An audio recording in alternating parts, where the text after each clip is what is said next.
Hello, আচ্ছা যদি আনতে পারো তোমাকে আমি 2 কোটি টাকা পুরস্কার দেবো। ওকে বস, ঠিক আছে, আমি রাজি।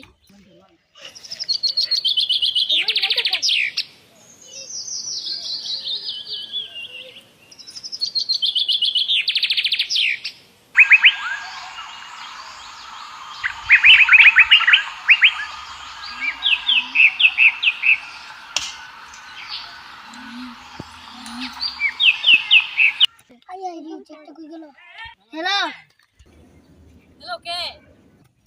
আমার রুম থেকে 5 কোটি টাকা ক্যাশ চুরি হয়ে গেছে। আচ্ছা, ঠিক আছে, ব্যাপারটা দেখতে আসি। জি স্যার, বলেন। রাহানের এই এটা রাত্রিটা কে হারিয়েছে, তুমি তদন্ত করে বা করো। আচ্ছা, ঠিক আছে, আমি দেখি। হ্যালো রোহন, কোথায় আছো তুমি? চেকটা কি এনেছো? হ্যাঁ স্যার এনেছি। আচ্ছা ঠিক আছে, রাখো, তুমি আসতেছি। Baby good.